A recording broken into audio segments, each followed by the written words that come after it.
श्रीगुरुभ्यो नमः। स्वागतं सर्वेभ्यः। पूर्वस्मिन् पाठे अस्माभिः प्रथम अभाववादः दृष्टः।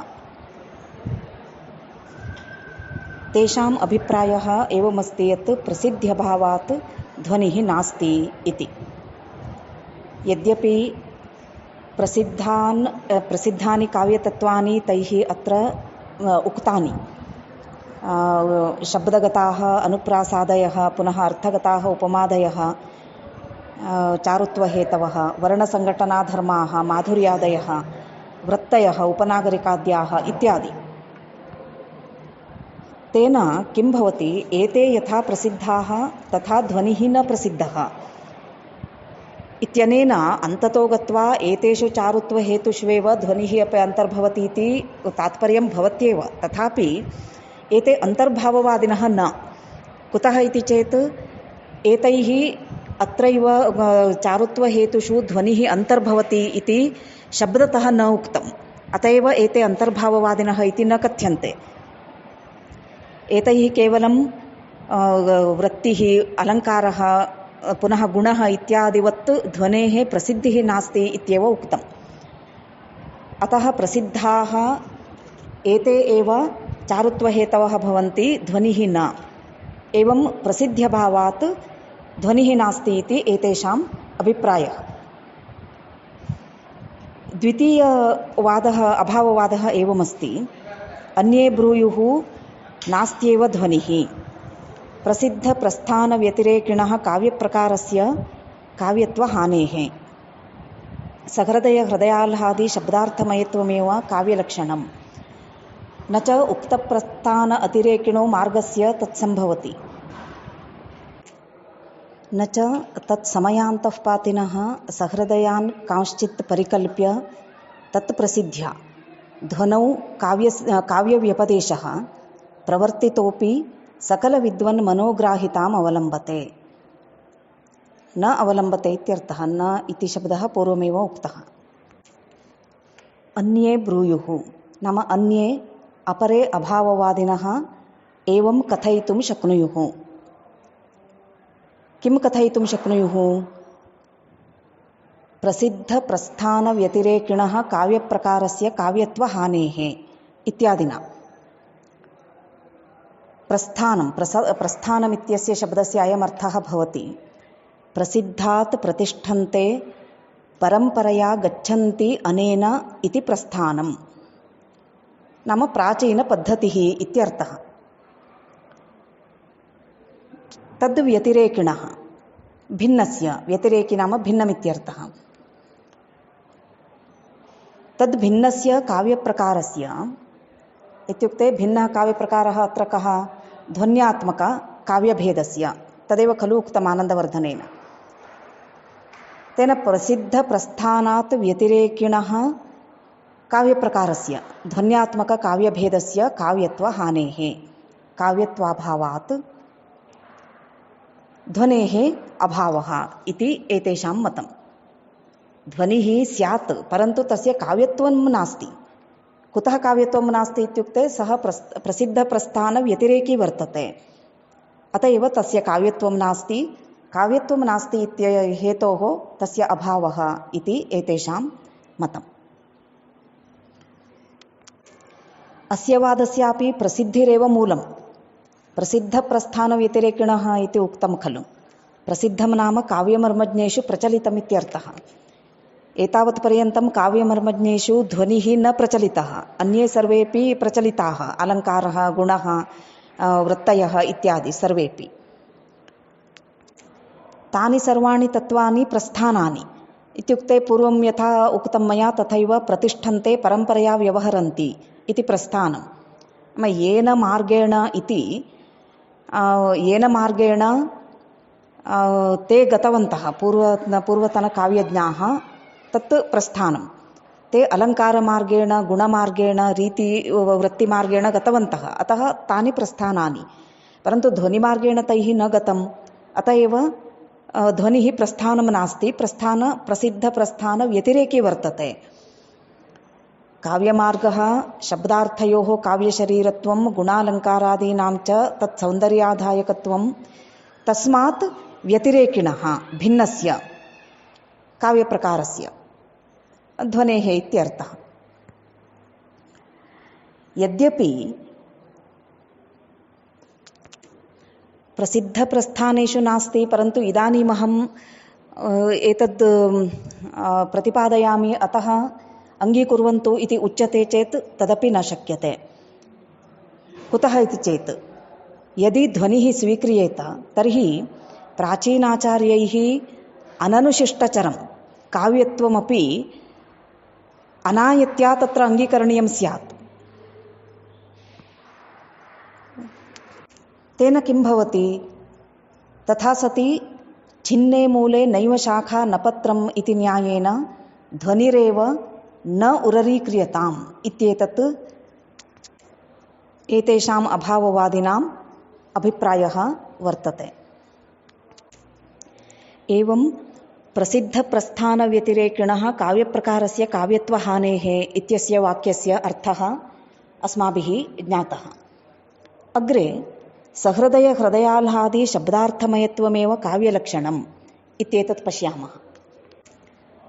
उक्तप्रस्थानातिरेकिणः मार्गस्य ध्वनेः बलात् यदि आग्रहपूर्वकं भवद्भिः लक्षणसमन्वयः क्रियते चेदपि तथापि तत् न सम्भवति। कुतः इत्युक्ते सहृदयहृदयाह्लादकशब्दार्थाभावात् ध्वनौ। अत एव तत्र काव्यत्वं नास्ति ध्वनेः इति एतेषां मतं भवति। प्राचीनैः काव्यतत्त्वज्ञैः लोकोत्तरचमत्कारी विशिष्टशब्दार्थयोरेव काव्यत्वं स्वीकृतम्। अतः तद्भिन्नं किमपि काव्यव्यपदेश्यं न भवति। किञ्च सहृदयाह्लादकत्वमेव काव्यतत्त्वं। तस्य च तादृशवैशिष्ट्ययुक्त शब्दार्थयोरेव सम्भवति काव्यतत्त्वम्। उक्तप्रस्थानस्य अतिरेकिणः ध्वनेः काव्यत्वं न सम्भवति। यतोहि तत्र सहृदयहृदयाह्लादक अभावात् शब्दार्थौ तत्र न स्तः इति एतेषां मतं। पुनः शब्दार्थ तद्गुणालङ्कारभिन्नस्य काव्यत्वं तु न सम्पद्यते। एवं सहृदयहृदयाह्लादि शब्दार्थमयत्वमेव काव्यलक्षणं भवति। उक्तप्रस्थान अतिरेकिणः मार्गस्य ध्वनेः तत् न सम्भवति। नाम सहृदयहृदयाह्लादि शब्दार्थमयत्वं नास्ति ध्वनेः। अग्रे न च तत् समयान्तःपातिनः सहृदयान् कांश्चित् परिकल्प्य तत् प्रसिद्ध्या ध्वनौ काव्यव्यपदेशः प्रवर्तितोऽपि सकलविद्वन्मनोग्राहिताम् अवलम्बते इत्येतस्य वाक्यस्य अर्थं पश्यामः। तत् समयान्तःपातिनः सहृदयान् कांश्चित् परिकल्प्य। इदानीं सहृदयानां चमत्कारयुक्तं न भवति इति यदुक्तम् अभाववादिना, तत् आच्छादयितुं सहृदयानां तत्र आनन्ददायकं भवति ध्वनिः इति वक्तुं कदाचित् एवमपि कुर्यात् ध्वनिप्रतिपादकः। तत् समयान्तःपातिनः सहृदयान् कांश्चित् परिकल्प्य ये तस्य सम्मताः सन्ति, नाम एषः यथा ध्वनितत्त्वम् अङ्गीकरोति तथैव ध्वनितत्त्वस्य अङ्गीकर्तारः केचन स्युः, ते एव सहृदयाः इति परिकल्प्य तत् प्रसिद्ध्या ते वदन्ति इति हेतोः तेषु प्रसिद्धमेव मम मार्गं मम अभिप्रायम् एते अङ्गीकुर्वन्ति इति हेतोः ध्वनौ काव्यव्यपदेशः कृतः। इदानीं कदाचित् एकः किमपि वदति चेत् अन्यः कश्चन अनुमोदयति खलु, मम अनुमोदनमस्ति अस्य इति वदन्ति। तथैव एषः आनन्दवर्धनः ध्वनितत्त्वं प्रतिपादयति, पुनः अन्ये केचन तस्य मित्राणि इत्येव चिन्तयन्तु। ते कदाचित् अनुमोदनं कुर्युः। ध्वनिर्नाम वर्तते, आनन्दवर्धनेन यथा उक्तं तत् सत्यमेव, ध्वनिमार्गः कश्चन वर्तते इति ते वदेयुः। अतः ते वदन्ति इति हेतोः तत् प्रसिद्धमिति कृत्वा, प्रसिद्धमिति उक्त्वा ध्वनौ अपि काव्यव्यपदेशः प्रवर्तते इति यदि उच्यते, तथापि केवलं भवतः अभिप्रायेण सह येषां सहमतिरस्ति ते एव कदाचित् अनेन सह स्वाभिप्रायं साभिमतं च प्रकटयेयुः। किन्तु अलङ्काराः, गुणाः इत्यादयः यथा सकलविद्वन्मनोग्राहिताः भवन्ति, सकलविदुषामपि मनोहारिणः भवन्ति, सकलविदुषामपि अङ्गीकृततत्त्वानि भवन्ति, तथा ध्वनिः नास्ति। यद्यपि केषुचित् जनेषु एव तत् प्रवर्तितोपि ध्वनिः सकलविद्वन्मनोग्राहितां न अवलम्बते। सकलजनानामपि सकलसहृदयानामपि यदि मनोग्राहिता इत्युक्ते मनसः आनन्दस्य निधानं भवति चेदेव तत् काव्यमिति अङ्गीकर्तुं शक्यते। परन्तु भवता प्रतिपादितः ध्वनिः केवलं भवतां मित्रेषु एव प्रसिद्धं स्यात्, केषुचिदेव। यत् तत्त्वं केचन एव अङ्गीकुर्वन्ति तत् कथं सर्वग्राहिता भवति, तस्य सर्वग्राह्यं तु न भवति। अतः सकलविद्वन्मनोग्राहितां न अवलम्बते ध्वनितत्त्वम्। अत एव ध्वनिः नास्ति इति एतेषां मतम्। एवं संक्षेपेण अस्य तात्पर्यमेवं वक्तुं शक्यते। अपरे अभाववादिनः कथयितुं प्रयतेरन् यत् न विद्यते कश्चित् ध्वनिर्नाम, किञ्च यत् प्रचलितशब्दार्थ तद्गुणालङ्कार काव्यत्वप्रस्थानभिन्नस्य यस्य कस्यापि काव्यत्वमेव न सम्भवति। यतः रसिकजनचित्तरञ्जकशब्दार्थयुगलमात्रं काव्यव्यपदेशं भवति, काव्यव्यपदेश्यं भवति, नाम काव्यमिति वक्तुं युक्तं भवति। तादृशप्रसिद्धप्रस्थानेतरस्य तु सहृदयाह्लादनमेव न सम्भवति।